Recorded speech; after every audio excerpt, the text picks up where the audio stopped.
কি বললো সাধুপুরুষ বলবো নাকি? আপনাদের বলবো একটু ভাবতে হবে। ১,৫০০ টাকা মাসে দিচ্ছে, পার ডে ৫০ টাকা। আপনারা বলুন ওই ৫০ টাকা নাকি আপনার সংসার চলবে? একদিকে জোড়া ফুল বলছে মাস গেলে ১,৫০০ দেব, আর এক উল্টো দিকে লাল ঝান্ডা আর খাম চিহ্ন বলছে আমাদেরকে ক্ষমতায় নিয়ে আসুন। ১,৫০০ টাকা নয়, ন্যূনতম ১৫ থেকে ২২,০০০ টাকার চাকরির ব্যবস্থা আমরা করে দেব। শুধু তাই নয়, জানিয়ে রাখি আপনাদের, একদিকে জোড়া ফুল ভবিষ্যৎ ধ্বংস করার চেষ্টা করছে যুব সমাজের, উল্টো দিকে লাল ঝান্ডা এসে যুব সমাজকে পথে দিশা দেখানোর জন্য, সঠিক দিশা দেখানোর জন্য ওয়াদা করছে, প্রমিস করছে আপনাদের প্রতিটা পরিবার থেকে একটা করে চাকরি, স্থায়ী চাকরির ব্যবস্থা হবে, ওয়ান ফ্যামিলি ওয়ান জবের ব্যবস্থা আমরা করে দেবো। আপনারা কোনটাকে গ্রহণ করবেন? মাস গেলে ১,৫০০ লাগবে না, প্রতি পরিবার থেকে একটা করে স্থায়ী চাকরি হবে, তার ব্যবস্থা হবে। একদিকে জোড়া ফুল কি বলছে, লক্ষ্মীর ভান্ডার মায়েদের হাতে দিচ্ছে ১,০০০ টাকা, ১২০০ টাকা, ১,৫০০ টাকা। আর উল্টো দিকে একটু দেখুন, যে হাতে মমতা ব্যানার্জি আমার বাড়ির মাকে, আমার বাড়ির বোনের হাতে ১,০০০ টাকা, ১২০০ টাকা বা ১,৫০০ টাকা তুলে দিচ্ছে, ওই হাতেই আপনার আমার বাড়ির ফুটফুটে সন্তানগুলোর ভবিষ্যৎকে ধ্বংস করে দিচ্ছে। তার প্রমাণ হিসাবে আমি আজকে দিচ্ছি। বাড়ি যাবেন, ক্লাস 3 পড়ে বাচ্চারা যারা আছেন, আচ্ছা এখানে যারা আছেন কাদের ছেলেরা সরকারি স্কুলে পড়ে, একটা হাত তুলে দেখান তো। সরকারি স্কুলে পড়ে, বাকিরা কি সব বেসরকারি স্কুলে পড়ে নাকি? হ্যাঁ, আমার কথাটা বুঝতে পারেননি নাকি? সরকারি স্কুলে বাবা, প্রাইমারি স্কুলে পড়ে, মিড ডে মিল খায় কেটে চলে আসে, কাদের ছেলেরা? হাত তুলুন তো।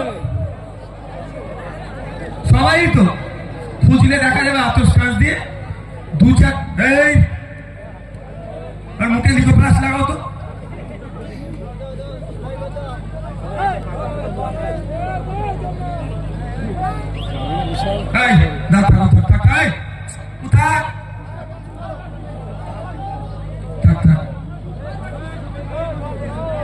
আপনাদের এখানে খুঁজলে দেখা যাবে অল্প সংখ্যক মানুষ ছাড়া, গুটি কয়েক মানুষ ছাড়া বাকি সবার ছেলে মেয়েরা সরকারি স্কুলে পড়ে। আজকে বাড়ি যাবেন, বাড়ি গিয়ে আপনার 3-4 এর বাচ্চাটাকে ডাকবেন, 5-6 এর বাচ্চাটাকে থাকবেন, 3 থেকে 4 উঠেছে, ওকে 3 অঙ্কের বইটা দেবেন, অনুশীলন 1-এর অঙ্কের বইটা দিয়ে খুলে দিয়ে পেনটা খাতাটা তুলে দিয়ে বলবেন, বাবু তুই তো পাস করে গেছিস অলরেডি ক্লাস 3, এখন 4 এ উঠেছিস, ক্লাস 3 অঙ্কটা কর। 100টাকে চেক করবেন, 90টা দেখবেন ফেল করবে। 5-6 এর বাচ্চাকে ডাকুন আপনার বাড়ির, যারা সরকারি স্কুলে পড়ে, তাকে পেনটা খাতাটা তুলে দেন, তোর নাম, তোর বাপের নাম, তোর মায়ের নাম, কোন স্কুলে পড়িস, কোন ক্লাসে পড়িস, রোল নাম্বারটা কত, এতটুকু কথা ইংলিশে লিখতে বলুন। যদি 100টার মধ্যে 90টা না ফেল করে, আমি এখানে অর্ডার করে যাচ্ছি, আমি রাজনীতির মঞ্চটা ছেড়ে দেবো। কোটিটা কার হচ্ছে, কিন্তু আপনাকে মাসে মাসে আপনার বাড়ি ১,৫০০ টাকা ঢুকে যাচ্ছে। খুব ভালো লাগছে, যে হাতে মায়েরা ১,৫০০ দিচ্ছে মমতা ব্যানার্জি, ওই হাতেই কিন্তু মমতা ব্যানার্জি আপনার ছেলেদের ভবিষ্যৎ ধ্বংস করছে। ফলে কম্পিটিশনে যেতে পারবে না, 6-7 এ উঠবে, পড়ালেখা ছেড়ে দেবে, কাজে চলে যাবে ভিন্ন রাজ্যে। আমার বাঙালি বাংলায় কথা বলার জন্য মার খেয়ে রাজ্যে ফিরে আসবে। রাজ্যে কর্মসংস্থান নাই, তখন আবার মমতা ব্যানার্জি দলের লোকেরা ডাকবে, এইদিকে আয়, ৩০০ টাকা দিচ্ছি, ২০০ টাকা দিচ্ছি, যাতে বোমটা মেরায়, ওই বুদ্ধ কলটা করায়, আইএসএফ বামপন্থীরা ঝান্ডা লাগাচ্ছে, ওকে ডিস্টার্ব কর। এই যখন এই করতে করতে কেউ যদি ক্ষতিগ্রস্ত হয়ে যায়, জেলে জীবনটা কাটবে। তাই আপনাদের বলবো, মায়ের আপনাদের বলছি, ১,৫০০ টাকা দিচ্ছে, আইনের বিরুদ্ধে নয়, কিন্তু আমি মনে করি মায়ের ১,৫০০ টাকাই কিছু হয় না, ন্যূনতম ৫,০০০ দেওয়া দরকার মায়েদেরকে মাসে। তার পরিবর্তে রাজ্য কিছু কাজও বুঝে নিতে চায়। তাই আপনাদের বলবো একটু ভাববেন, ১,৫০০ টাকা দিচ্ছে, কিন্তু আপনি যখন চাকরির জন্য যাচ্ছে, তখন আপনার কাছ থেকে কি হচ্ছে, ১৫ থেকে ২০ লক্ষ টাকা চাইছে। কদিন আগে দেখছিলাম মমতা ব্যানার্জি আপনার আমার ট্যাক্সের টাকা দিয়ে হাইকোর্ট থেকে সুপ্রিম কোর্টে ছুটেছিল। কারণটা কি, ইন্টারভিউ যেন ভিডিওগ্রাফি না হয়। ভাবতে পেরেছেন?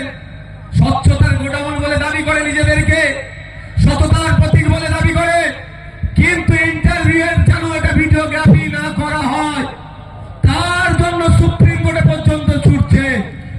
এইদিকে কামচূর্ণ বামপন্থীরা কি বলছে শুনে রাখুন।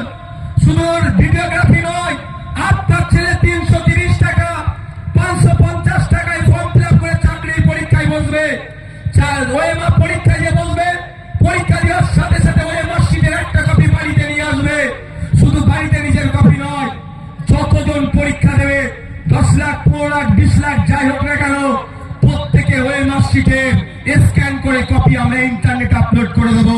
পৃথিবীর যে কোনো প্রান্ত থেকে যদি দেখতে চায় কে কেমন প্রশ্ন করেছে, কে প্রশ্নের কেমন উত্তর দিয়েছে, যে কেউ দেখতে পারবে। অর্থাৎ সেখানে কোনো দুর্নীতি